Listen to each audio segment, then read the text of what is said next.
Good evening. I know of a family, a black family. They seem like nice people. They have a child. They used to live in a black neighborhood. It was diverse. It's ethnically diverse, but it had a lot of black people. And the school system is heavily black.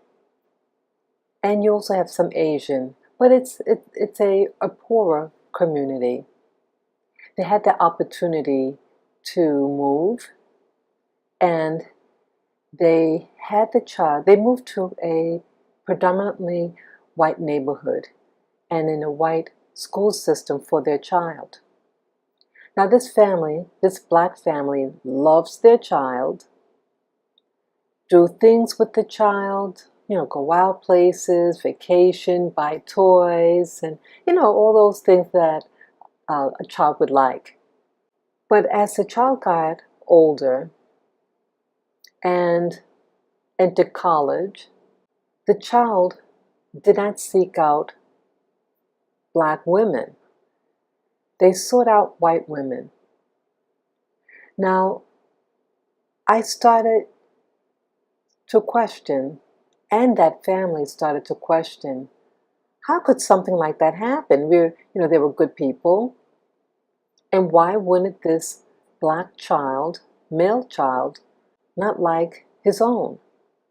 So this video will be just my opinion about what happened and what you can possibly do, or things to consider.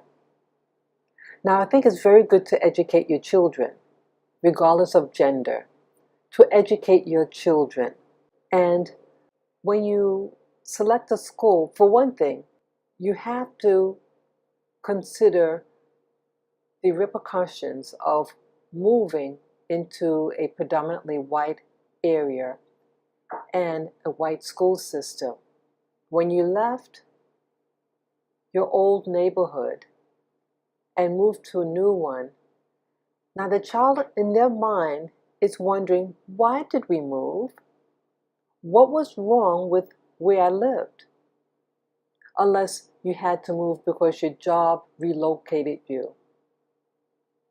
But when you don't explain why you're moving and the whole point, and let's say you communicated to that child, well, I want to send you into a good school system. Now, nothing wrong with that on the surface. But if that good school system is not the same race as that child, what's communicating with that child is a black or a non-white school system is not good, and that a white school system or white neighborhood is good. So if whites and things what whites have are good, then the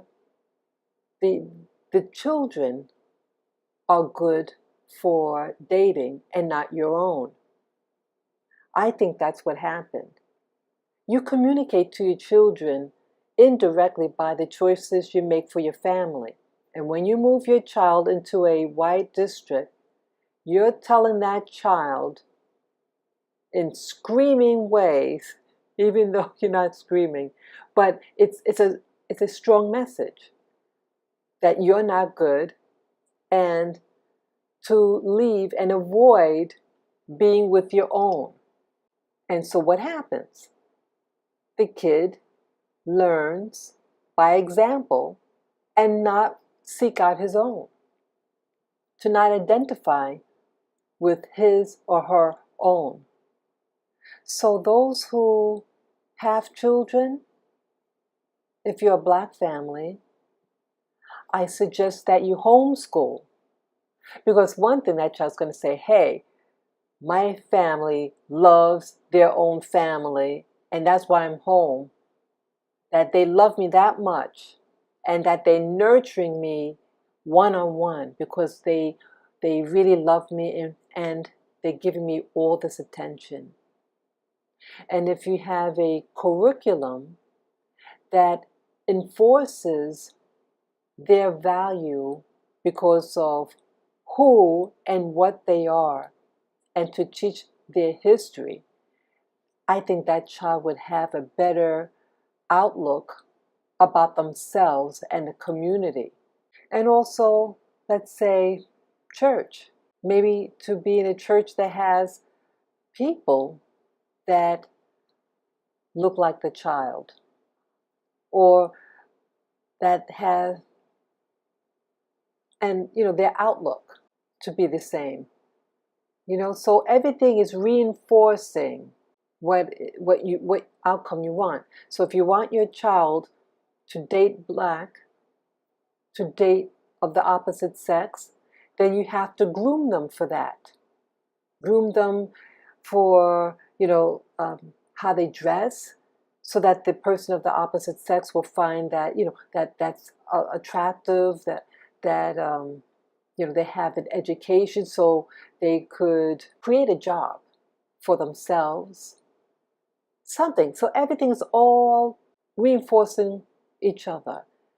And to have a religious system that uplifts the black family. If you're in a religion or tradition that says that God doesn't look like you, and God is a white God, then again, it's indirectly saying, hey, I want to be associated with the race that God is. So if your God looks like you, then again, that is reinforcing you and your family and your community. Let me know what you think. And you could comment below, and to share this video with friends and other family. And you could subscribe to my channel and to give me the thumbs up. Take care and be in awareness. That's the only way how you can really preserve the black family. Bye-bye.